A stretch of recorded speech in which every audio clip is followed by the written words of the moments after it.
오늘은 본문을 근거로 하여 하나님 아버지께서 이끄시는 은혜, 하나님 아버지께서 이끄시는 은혜라는 그런 제목으로 함께 말씀 나누기를 원합니다.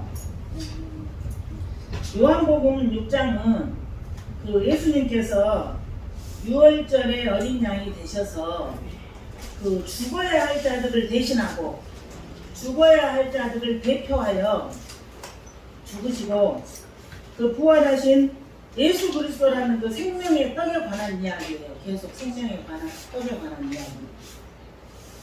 그 생명의 떡에 관한 긴 설명을 이렇게 지금 강화식으로 지금 이렇게 하고 있는 것이에요.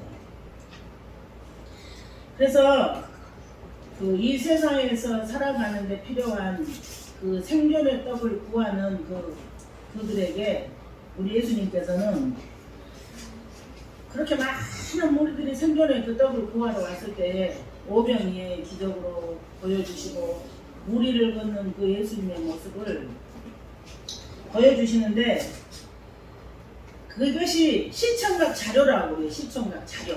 네. 나는 생명의 떡이야. 이 생존하는 떡을 구하지 말고 생명의 떡을 구하는 삶을 살아야 해. 하나님 나라는 이렇게 부요의 하나님 나라의 이들은 이렇게 너희들 생각하는 것과 달라. 이런 시청각 이 자료까지 동원하셔서 구원의 참 의미를 가르치는 그 애타는 예수님의 마음이 구절절히 우리가 성경 본문을 읽어보면 그렇게 나와 있어요. 네. 그래서 우리가 구원받은 하나님의 백성들이라면 그 생명의 떡을 주시려고 하는 구원받은 백성들을 풍성히 살리려고 하시는 그 예수님의 애타는 마음을 분명히 읽을 수 있어야 돼요. 읽을 수 있어요. 이제 우리가 그 일상에서 일어나는 그런 일들조차도 우리 주님께서 그 하나님 나라를 이렇게 보게 하는구나, 아버지 하나님의 그런 그 마음을 이렇게 느끼게 하는구나, 이런 것들이 일상에서도 반드시 연결돼야 되는 것이 뭐냐면은 우리 그 몇 주 전에 교회 앞에 전도하러 나갔잖아요. 전도하러 김태호 어린이랑 같이 전도를 나갔는데 자기도 전도를 하겠답니다. 7세 어린아이가. 그래서 그럼 가자. 그래서 같이 갔어요. 그랬는데 전도를 어떻게 하는 거냐고 그래요. 그래서 예수님을 전하는 것이 전도야. 안녕하세요. 순복음 진리교회입니다. 예수 믿으세요. 그렇게 하는 거라고 그랬는데 정말로 큰 소리로 애타게 하는 거예요. 이렇게. 그리고 어른들이 지나가시면서 다 비밀스레 웃으면서 흐뭇한 표정으로 아유 세상에 막 그러고 지나갔는데 정작 오셔서 뭐 시원한 물이라도 마시고 가라고 그랬는데 물을 마시는 분도 그냥 없고 지치고 더우니까 이렇게 그 반응이 별로 없었어요. 그래서 이제 우리 어린 성도가 물을 좀 마시고 가야지 덜 속상하겠답니다. 그랬더니 그 어르신들이 오셔가지고 물도 마시고 귀하다고 응? 대단하다고 이렇게 머리도 쓰다듬어서 가셨는데 저는 그날 그 두 가지 그 하나님의 메시지를 저 개인적으로 들었다는 생각을 했던 게 뭐냐면 우리 태호 어린이가 외치는 그 큰 소리가 아버지의 마음이구나. 그걸 그렇게 생각했고 또 우리 7세 통치 어린이가 목사님 저를 막 그 차도인데 여기가 도로 가운데를 막 손을 잡고 데리고 와서 자기는 그 탁자에서 할 테니까 저보고 길에서 그 전도지 복음지를 나눠드려야 되지 않겠냐고 막 적극적으로 막 그렇게 그러는데 굉장한 도전이 됐어요. 그래서 그 하나님 아버지의 마음을 꼭 읽게 되고 저 개인적으로는 굉장한 도전이 됐었는데 그게 그 소리가 사라지질 않아요. 제 이 마음판에서 안녕하세요. 순복음 진리교회입니다. 예수 믿으세요. 시원한 물 한 잔 드시고 가세요. 그 말이 진짜 제가 이게 마음판에서 이렇게 가시질 않더라고요. 그래서 우리는 이 세상 돌아가는 것을 보고도 어린아이의 외침을 보고도 우리의 환경 가운데서 눈에 보이지 않는 하나님의 역사를 반드시 볼 수 있어야 되고 그 하나님 나라를 읽을 수 있어야 되고 하나님 아버지의 마음을 느낄 수 있어야 돼요. 왜냐하면 우리는 예수님과 연합되어 있는 주의 백성들이기 때문이에요. 그래서 계속 우리 예수님은 세상의 떡을 구하러 온 그 무리들에게 세상의 떡이 문제가 아니다. 이 너희들한테 정말 필요한 것은 생존에 필요한 세상의 떡이 아니라 영원히 사는 영원한 생명을 주는 영생의 떡이라는 것을 반복해서 오늘 우리가 본문 가운데서도 반복해서 계속 예수님께서 말씀하시는 것이에요. 그런데 예수님 자신에 대해서 말씀하시는데 이 무리들은 집요하게 세상의 떡으로 자기는 말을 해요. 그러니까 하나님 우리에게 하시고 싶은 그 말씀과 우리가 하나님 앞에 얻고 싶은 것이 달라요. 서로가 달라요. 과연 그러면 그 당시 고대시대의 팔레스타인에 있는 그 사람들만의 이야기일까요? 이 예수님은 생명의 떡을 주고자 하는데 그 무리들은 세상의 떡을 구하러 열심히 다니는 그 이야기가 그 시대에 그때만 이야기일까요? 오고 오는 그 역사 가운데서부터 지금 우리가 살고 있는 이 시대까지도 우리도 그러고 있어요. 네, 저도 이렇게 기도하다 보면은 그 기도가 하나님이 이렇게 그 장악하는 그 기도에 들어가기 전에는 늘 이 세상의 떡을 구하는 기도를 하고 있는 저를 발견하게 돼요. 근데 그게 뭐 꼭 세상의 떡이라기보다는 일단은 우리가 예수 잘 믿는데 필요한 그런 요건들에 대해서는 예수 잘 믿는데 그 필요한 그런 환경들에 대해서는 좀 이렇게 구하게 되더라는 이야기예요. 그래서 여러분 이 우주와 역사가 시작된 그 시점부터 하나님과 인간 간에 대하는 어긋나요. 서로 구하는 것이 달라요. 지금 우리가 이 시대에도 우리가 그렇게 살고 있는 것이에요. 그래서 하나님은 계속해서 하나님 외에 다른 것을 의지해서는 안 돼. 하나님 외에 하나님만 의지하고 하나님이 주시는 것으로 만족하고 하나님이 이끄시는 대로만 가야 된다는 것을 성경은 계속 반복해서 말씀하고 계시는 거예요. 그래서 우리들에게는 훈련이 그래서 필요한 것이에요. 우리가 얼마나 연약하냐 하면은 어마어마한 구원의 은혜 앞에서 어마어마한 그 하나님의 그 사랑을 갖고 살면서도 나의 감정이 조금만 내가 원하는 방향으로 가지 않으면은 거기에서 금방 와르르 무너져 버리는 게 우리의 연약함이에요. 우리의 연약함을 너무 잘 아시기 때문에 우리 예수님께서 계속 반복해서 말씀하시는 것이 어떻게 해요? 너희들은 반드시 하나님만 의지해야 돼. 너희들은 반드시 하나님만 신뢰하고 살아야 해. 그것이 방법이야. 그것이 예수님을 믿는 길이야. 그렇게 말씀을 하시고 있는 것입니다. 그래서 여러분 하나님께 순종하면서 그 말씀에 순종하는 삶만이 행복한 삶이야. 예수님의 말씀에 순종하면서 사는 삶만이 만족에 이르는 삶이야. 그래서 그 예수님께서 내가 길이요 진리요 생명이라고 그렇게 단호하게 말씀하시는 것이에요. 그런데 얼마나 우리의 자아가 펄펄 살아있으면 눈에 보이는 것을 따라서 갈 수밖에 없어. 눈에 보이는 것에 따라서 살면서 갈등하고 낙심하고 부딪히고 분쟁하고 힘들어할 때고 그래도 주님은 여전히 하나님만 신뢰하고 하나님만 의지하고 가는 삶이 너희들의 참 만족이고 너희들의 참 행복이라는 것을 계속 말씀하고 계시는 것이에요. 그래서 제가 이 설교를 하려고 미리서 다 설교 작성해놓고 계속 성경을 한번 천천히 읽기 시작해봤어요. 천천히. 그런데 왜 그렇게 그 성경은 예전에 이런 말씀이 있었는가 하는 말씀이 계속 발견되는지 몰라요. 그 조혜련 그 집사님네 어머니가 80대신데 예수 믿은 지 3년 만에 성경을 그렇게 다독을 하셨다고 그래요. 그분 안에는 성경이 그냥 꽉 들어있어요. 그런데 우리가 거기서 반드시 도전해야 될 것이 뭐냐면은 그분이 하시면 나도 할 수 있다예요. 그분이 하시면 나도 할 수 있다예요. 우리는 그분보다 훨씬 젊잖아요.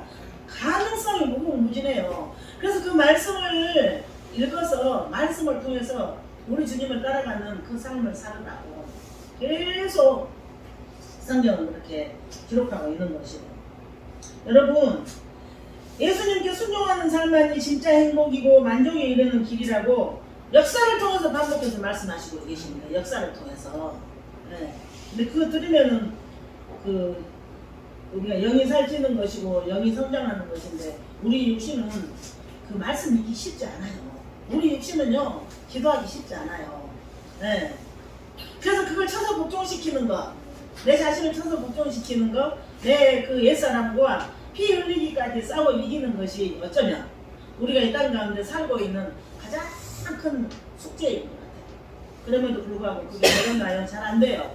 그래서 성령님 의지해서 간절히 그래서 제가 어제는 계속 그 찬송을 틀어놓고 일도 했어요. 이 말씀 읽는 시간 외에. 성령이여 우리 성경 읽을 때 그곳에서 빛을 보게 해달라고. 제가 어디 가서 그걸 계속 반복해서 들으면서 고백을 했다니까요. 하나님 저를 제일 잘 아시잖아요. 제 힘으로는 여기까지밖에 못해요. 성령 하나님의 놀라운 이끄심, 인도하심이 있어야지 됩니다. 그 간구를 얼마나 제가 했는지 몰라요. 그래서 저는 이렇게 살아갈수록 우리의 삶의 목적이 예수님이어야 되고 우리의 삶의 과정도 예수님이어야 되고 우리의 삶의 그 모든 것이 예수님이어야 된다는 생각을 하면서 그게 우리 힘으로는 안 되기 때문에 성령 하나님의 역사하심이 반드시 있어야 될 줄 믿습니다. 예수님께서 내가 하나님의 아들이다, 하늘에서 온 떡이다, 그렇게 계속 말씀하시잖아요. 그래서 예수님이 그 말을 들은 그런 유대인들이 수군거렸다고 오늘 본문에 나와요. 수군거렸다고. 그런데 하나님께 대항하여 이 수군거리는 것은 인간의 마음의 그 부패성을 가장 분명하게 드러내준 일이에요. 그리고 그 일은 엄청나게 사람들한테 빈번하게 발생되는 일이에요. 하나님을 대항하는 수군거림. 그런데 그것은요 죄예요. 죄. 성령에서 수군거리는 죄라고 그래요. 그래서 그 죄로부터 보존되는 자는 없어요. 제가 이거 원고를 다 작성을 끝내놓고 금요일날 예배 드리는데 우리 전사님께서 그 말씀하시더라고요. 죄다. 근데 그 죄로부터 보존되는 이 사람은 없다. 그 말씀하시더라고요. 그런데 우리가 어쩔 때 그 죄에 대해서 민감하냐 하면은 성경을 알아야 민감해요. 성경을 알아야 그 죄에 대해서 우리한테 민감성이 있고, 아 이게 죄라고 그랬지, 멈춤. 하나님 얘기합니다. 다시는 이런 생각에서, 다시는 이런 언어에서, 다시는 이런 우리의 관점에서, 죄의 관점에서 벗어나게 주시옵소서라고 반드시 돌이켜야 되는데, 죄에서 자꾸 제가 설명해드려요. 회개는 행동을 하는 것이, 회개는 우는 것이 아니에요. 회개는 행동을 하는 것이, 행동으로. 말로만 제가 그렇게 하지 않겠습니다 그러고 다시 행동 그대로 하는 건 그게 아닙니다.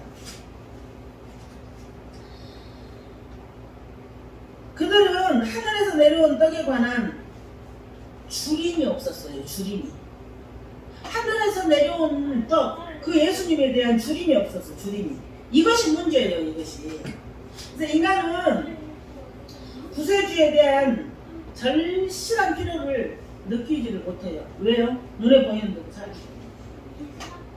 이 구세주에 대한 절실함을 느끼지 못하기 때문에 예수님을 거부하고, 이 구세주에 대한 절실함을 느끼지 못하기 때문에 그 예수님을 무시해요. 우리가 세상에 보이잖아요. 세상에 살면서. 그래서 그 예수님을 거부하는 그들은 돼지나 주어서 마땅한 껍질을 먹으면서도 참된 떡에 관한, 참된 생명에 관한 욕구를 느끼고 있어요. 그게 인간의 타락성이에요. 그게 굉장히 슬픈 현실이죠. 그런데 이 수군거리다라고 번역된 헬라어는 공기조라는 그런 단어인데 비둘기의 울음소리에서 유래된 이야기예요. 비둘기의 울음소리에서 유래된 동사인데 불평하다, 투덜거리다 그런 뜻을 가지고 있어요. 그런데 여러분, 불평불만을 통해서 타인을 중상모략하거나 비방하는 것을 수군거림이라고 해요. 그래서 오늘 본문에서도 말고 다른 성경 곳곳에서 수군거리는 죄라고 명시되어 있어요. 수군거리는 것이. 그러나 예수님을 쫓아온 사람들이 하나같이 우리는 세상의 떡을 원합니다. 그래. 우리는 세상의 떡을 원합니다. 그런데 예수님께서는 생명의 떡에 관해서만 말씀하세요. 그러니까 여기에서도 생명의 떡, 세상의 떡을 가지러 온 그 사람, 이들과 그 무리들과 예수님이 주시고자 하는 것은 항상 당연히 어긋나요. 그게 우리들의 현 시대의 문제고 반드시 해결해야 되는 문제입니다. 그러니까 나는 세상의 떡을 원하는데 예수님께서는 계속 생명의 떡을 원하니까 예수님께 불평과 불만과 원망의 마음을 그들이 가지고 있다는 거죠. 그래서 수군거림이라는 그 죄에 들어가게 되는 거죠. 그러자 주님께서 수군거리지 말라고 하세요. 수군거리지 말라고 하시고 또 다시 생명의 떡이신 예수님 본인에 대해서 다시 또 말씀하세요.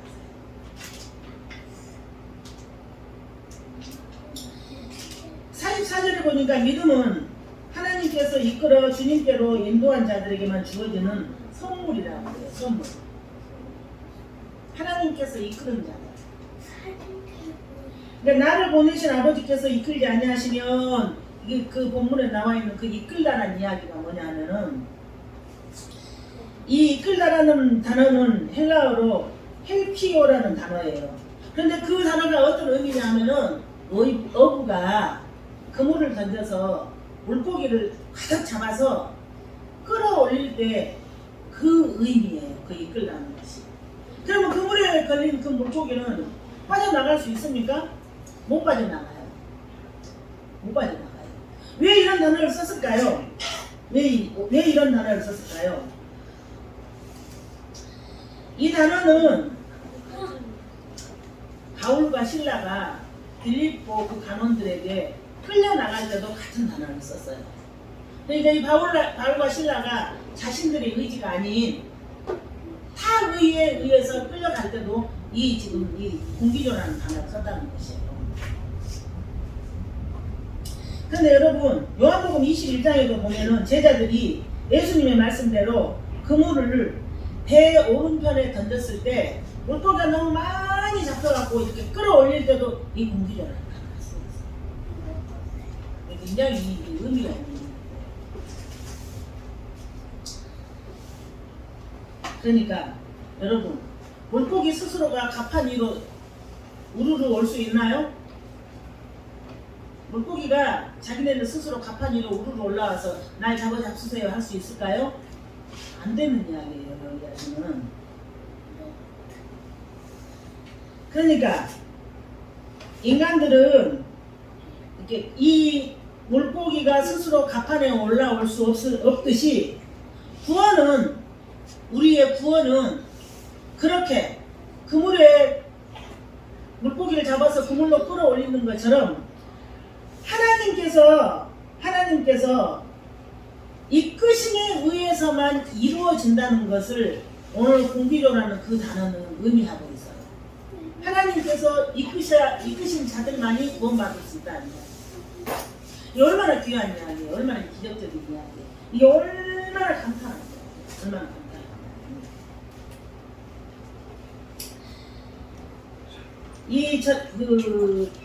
인간들이 얼마나 연약하고 인간들이 얼마나 죄성에 물들어 있냐면은 그 자신들의 지금 현재 처지가 어떠한 상태인지를 잘 몰라요. 인간들은. 우리가 말씀이 우리를 해석해낼 때 선포되는 하나님의 말씀이 나를 해석해낼 때 말고는 인간들이 타락해가지고 자기 자신이 어떠한 상태에 있는지를 몰라요. 왜 자기 자신들에게 구원이 필요한지를 인간들은 몰라요. 연약하고 타락이 있어서. 내가 엄청 잘 살고 있는 줄 알아요. 우리도 멀쩡하게 살고 있다는 착각이 빠질 때가 많잖아요.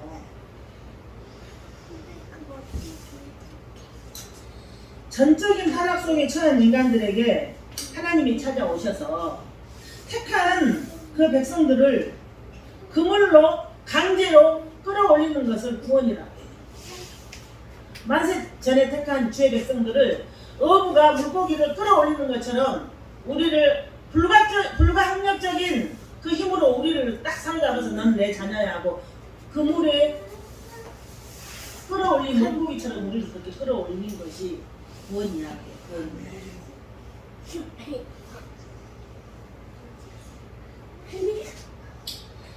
그래서 로마서에서 사도 바울은 의인은 없나니 하나도 없고 깨닫는 자도 없고 하나님을 찾는 자도 없다고 단호하게 전적인 타락하에 놓여있는 죄인들의 상태를 지적을 하고 있어요. 의인은 없냐 하나도 없고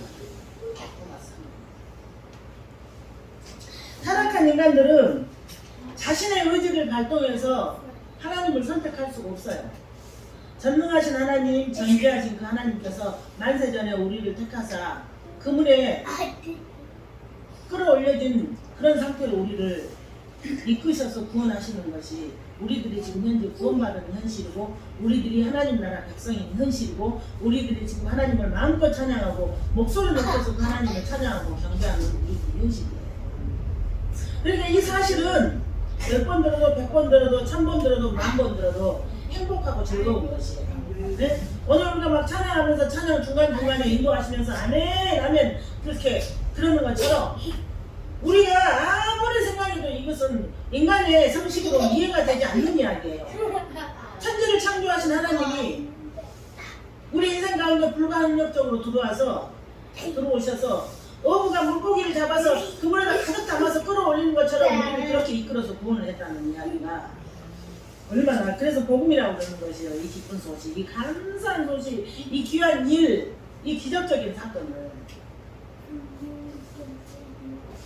여러분 그물에 걸린 물고기들은 순순히 배 위로 올라오지 않아요.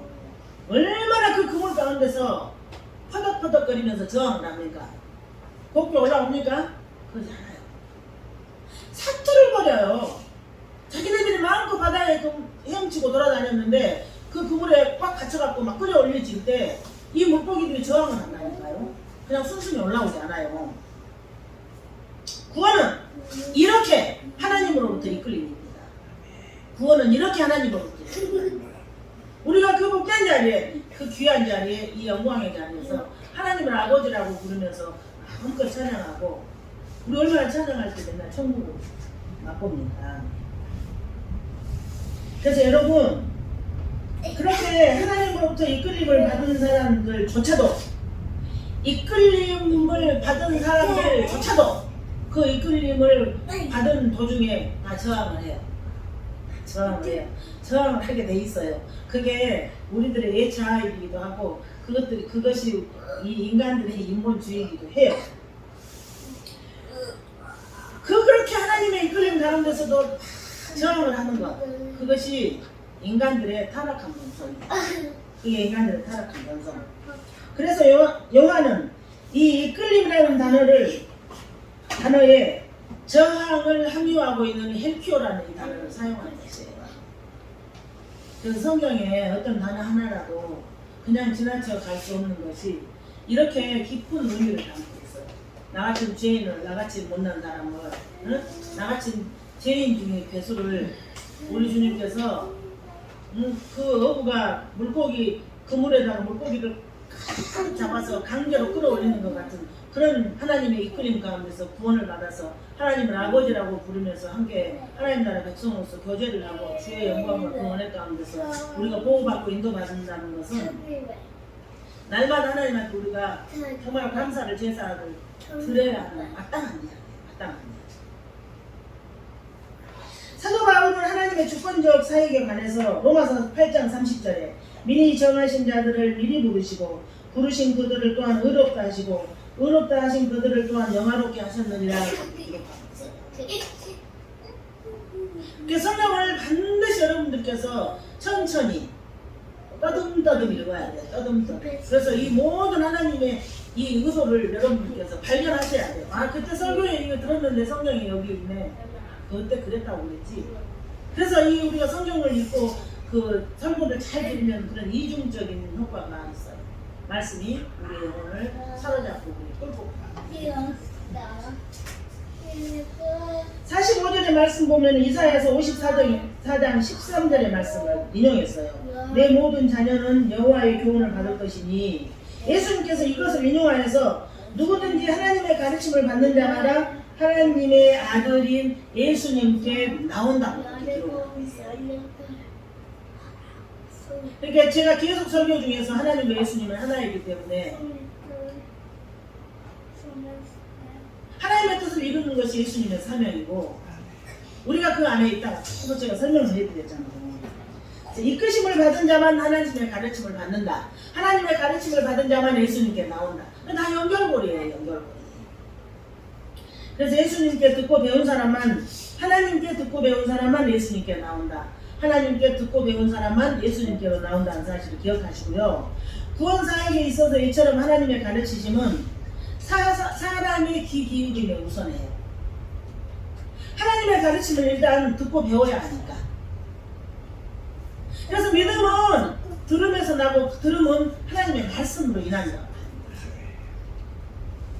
그래서 말씀을 계속 읽다 보면 결국 다 똑같은 소리나 똑같은 내용이라는 것을 우리가 이해하게 되고 받아들이게 되잖아요. 즉 아무리 귀가 있어도 하나님께서 그 길을 열어주시고 진리의 말씀을 들려주시지 아니하면 사람이 주께로 나올 수 없는 것이다. 마태복음 13장 13절. 근데 우리는 우리 하나님께서 귀를 열어주셨고, 우리는 우리 하나님께서 진리의 말씀을 들려주셨고, 우리는 우리 하나님께서 물고기가 그물에 갇혀서 이끌어 올라가는 것처럼 우리를 이끌어 주셨기 때문에 지금 이 자리에 있다는 사실에 감사하고 감격하고 환호하고 탄성을 지르면서 우리 하나님을 영화롭게 하는 복된 하나님의 지체들이 되기를 간절히 원합니다. 46절 보면 독생하신 하나님의 아들 외에는 하나님을 본 사람이 없다. 요한복음 1장 18절. 그러나 믿는 자들은 근본 하나님이신 그리스도를 통해서 하나님을 볼 수 있다. 말씀을 통해서 하나님을 볼 수 있다. 영생은 예수를 믿는 자마다 죄사함을 받아 영원한 사망의 형벌에서 생명의 자리로 옮김을 받는 것이다.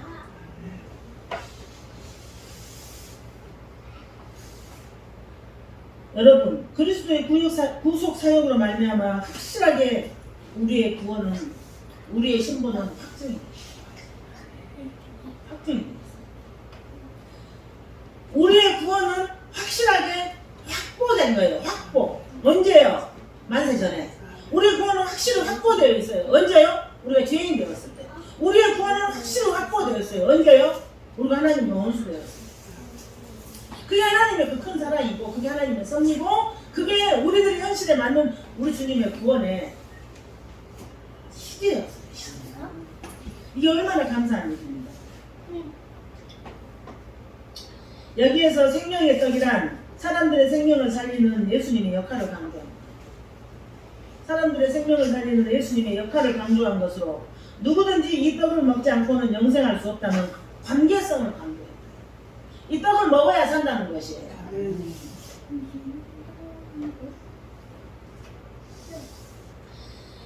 이 49절 50절에 보면은 만나는 영생할 수 없는 육신의 양식이기에 먹고도 영생할 수 없었지만 생명의 떡이신 예수님을 먹으면, 생명의 떡이신 예수님을 믿으면 영생하게 된다는 가르침을 계속 지금 되풀이해요. 계속 똑같은 내용을 되풀이하는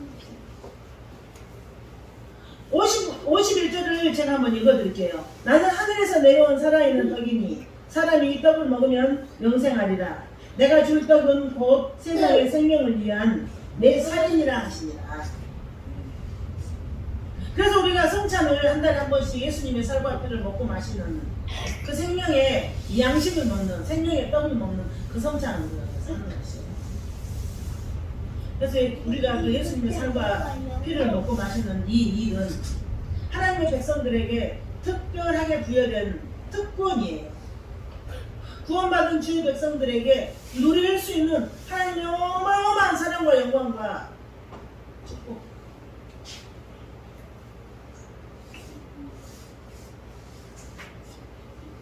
여러분, 하나님 아버지께서 우리 개인, 나를 구원해 주셨다는 증거가 하나님 말씀에 순종해서 이 예배의 자리에 구원받아서 이끌림 받아서 나와 있는 것이에요. 우리 하나님 아버지께서 나를 구원하셨다는 그 증거가 예배 오시기 전에 여러분들의 삶이 어떠했던 간에, 예배 오시기 전에 여러분들의 심리 상태가 어떠했던 간에 예배의 자리로 이끌어 올 수 있도록 이 자리에까지 하나님께서 불러주시는 것이 우리가 하나님이 나를 구원하셨다는 증거 가운데 한 번. 그물에 걸려서 이끌려지는 그 물고기가 사투하는 것처럼 우리가 구원받았음에도 불구하고 어리석어서, 우리가 구원받았음에도 불구하고 못 미쳐서 하나님 앞에서 그물 안에서 사투를 하는 그 물고기처럼 우리도 우리의 자아가 얼마나 하나님을 저항할 때가 많습니다. 이래도 되는 건가 싶을 정도로 하나님을 저항할 때가 있습니다. 구원받았음에도 불구하고 죽지 못한 옛사람의 저항이 그물에 걸려서 사투하는 물고기처럼 계속 저항하지만 우리의 옛사람은 이미 죽었고 우리는 구원받았습니다. 그것이 우리로 하여금 그 죄악에서 벌떡 일어나게 하는 원동력이 되고, 그 사실이 우리로 하여금 정말로 절망과 낙심 가운데서 벌떡 일어나서 주님의 말씀 다시 붙들게 하는 원동력이 되는 거죠. 우리는 이렇게 복된 자리에 있는 거죠. 구원받았음에도 불구하고 게으름과 불순종이 계속 저항하지만 주님은 우리를 포기하지 않습니다. 예수님께서 말씀하셨어요. 하나님께서 내게 준 자를 한 영혼도 나는 놓치지 않겠노라. 예수님께 약속을, 언약으로 말씀하셨어요. 우리가 이렇게 존귀한 자들이에요. 우리가 구원받았음에도 불구하고 거룩한 하늘 백성이기를 즐겨하지 않고, 거룩한 하나님 나라 백성이기를 즐겨하지 않고 저항하지만 우리 주님은 우리를 포기하지 않습니다. 그리고 또 약속하십니다. 이 세상 끝날까지 함께합니다. 우리는 이런 상태에 지금 현재 놓여 있습니다. 감정이요? 환경이요? 우리는 주님 앞에서 감사를 억만 번을 노래해도 부족한데 감사를 잃어요. 감사를 잃어요. 우리는 하나님의 은혜에 의해서, 은혜에 의해 이끌림을 받아 구원받았습니다. 옛사람의 저항을 멈추기로 매 순간마다 결단해야 합니다. 성령님 의지해서. 옛사람의 저항이 멈추기를 매 순간마다 결단해야 합니다. 성령님 의지해서. 우리는 하나님의 은혜에 이끌려서 구원받았습니다. 성령께 의지하여서 말씀 붙들고 승리하는 우리 각 개인이 되기를 간절히 바랍니다. 우리가 살고 있는 이 세상은 너무나 위험하고, 우리가 살고 있는 이 세상은 너무 악해서 어쩌면 매일마다 여러분들도 같이 느낄 거예요. 내가 지금 살아서 숨 쉬는 것이 기적이라는 것을 여러분 날마다 느낄 거예요. 날마다 그 생각할 거예요. 이 험악한 세상에, 우리가 부풀거리는 세상에 양으로 우리가 던짐을 받아서 하나님 나라 백성으로서 이 가운데 산다는 것은 결코 쉽지 않습니다. 그래서 순간마다 우리 주님 의지하고 순간마다 나의 옛사람을 멈추기를 결단하고 순간마다 나의 현실이 이러하오니 성령 하나님의 인도하심이 필요합니다라고 절규하며 예치며 우리 주님을 따라가는 성령 주일교회 믿음의 지체들이 되기를 간절히 소망합니다. 오늘 성찬 주일인데요. 다른 게 할 수 없어요. 그물에 걸린 물고기가 어차피 빠져나가지도 못하는데 그 저항하는 것 같은 나. 그물에 걸린 물고기가 어차피 걸렸는데 사투를 벌이는 것 같은 나. 그 나가 저에게만 있습니까? 그 내가 여러분에게 있어요. 그래서 우리는 그게 괴롭고 우리는 그게 아파요. 그래서 성령 하나님께서 이런 부분들을 제거해 주시고 성령 하나님께서 우리로 하여금 영의 눈을 뜨고 영적인 삶으로 완전히 돌이키고 인도해 주시지 않는 우리입니다. 정말 계속 이보다 더 어려운 고난을 가지고 올지도 몰라요. 그래서 우리가 주님 성호 세 번 부르고 기도합니다.